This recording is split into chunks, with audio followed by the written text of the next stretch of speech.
Yes, it's IBM ThinkPad time again, and we've got a very nice addition to the ThinkPad collection here. This is an IBM ThinkPad 340, and these were first introduced in September of 1994. This one is in very good condition. As you can see, there's no damage that I can see sort of cosmetically. There's a few scuffs to the lid, but there's not too much. I'll go around it while before I open it up. We've got a 1.44 meg floppy drive on the front there, and then round at the back we have a PS2 mouse port. That's the power connector, and under the flap we've got a single PC MCIA slot, parallel and VGA. So, yeah. So externally, very clean. I'll open it up so you can have a look inside. So there you go. That's the inside.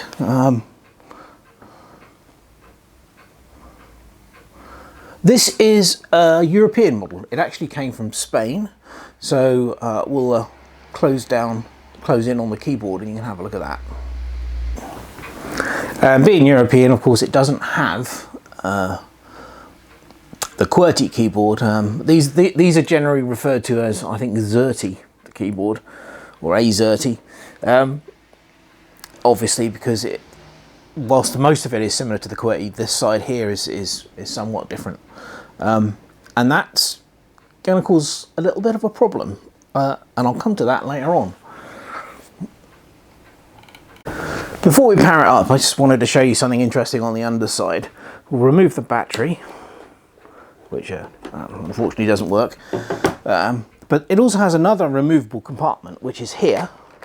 Take that off, and there you can see the memory card. Now this is IC DRAM card. A lot of the early 300 series and 700 series ThinkPads use these for extra memory. Let's close in on that a bit.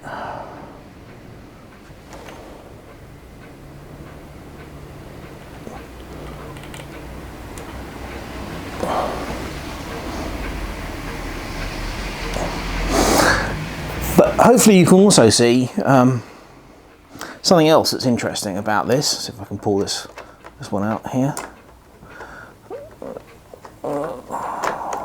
Yeah, there we go. Let's at least see that. As you can probably see, it has two batteries. This one is called the standby battery, and it's like a multi-cell pack. I think it's 3.6 volts. And the backup battery is this single large cell over here. Now, obviously, this thing is unbelievably old, so these are almost certainly knackered. Well, I know that the backup battery, this one definitely is, as it won't hold the date and time. But I just thought you'd be interested to see this bay that is underneath. So let's stop that. Okay, let's get it powered up.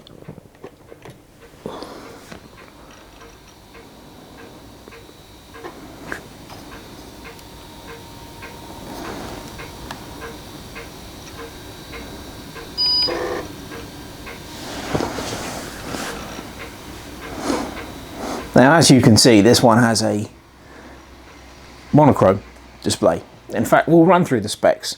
It has an IBM 486 50 meg CPU. The monochrome display on this is actually unique to the 340. Most of the other smaller ThinkPad displays were 9.5 inches, and this is a 9.4 inch DSTN 640 by 480 resolution. It has 4 megas memory standard. This one's got 8 megs, 125 meg hard drive. Now, this one was a bit of a bugger when I first got it, and I'll tell you why.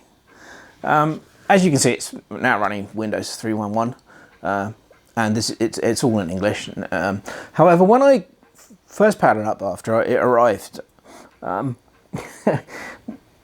it was in fact running Spanish DOS and Spanish Windows 3.1. So I thought to myself, okay, no problem, we'll just reformat the hard drive, load on new version of DOS, and we'll load on English version of Windows.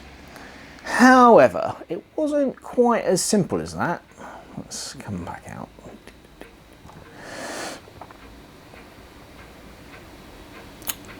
It turns out that this row of keys here, so that's the 1, the A, the Q and the W, don't work. Which probably explains why the keyboard is in such good condition, because I don't think it has got had a lot of use. There is obviously a fault with the keyboard matrix. I would assume it's that column there, which doesn't work.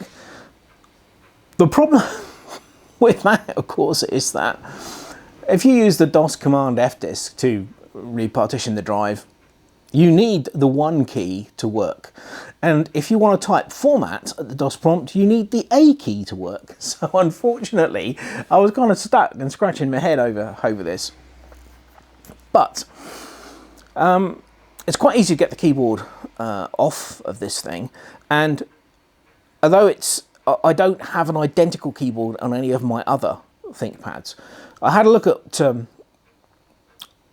one of the ones from a similar time period. I think it was like 1 year ahead of this. And although the keyboard was, this part of the keyboard was similar, the mouse switches were different, but the ribbon cables which connected the keyboard to the motherboard were the same. So I was able to remove this keyboard and lash in the other keyboard. And of course, that was a fully working keyboard. So from that, with that laying on there, I was able to use fdisk to redo the hard drive, reformat the hard drive, and then load on Windows. But it was a bit of a bugger to put it mildly. But no, it is a very, very nice example of the 340, and it's quite a rare laptop. I will endeavour to replace the batteries if I can find some that are the right size, and at least then we won't have to set the clock up every time you power it up. But yes, it's a very nice it's a nice example of this particular one. Again, all the usual sort of amazing quality of construction that you get with ThinkPad. It's very, very solidly built.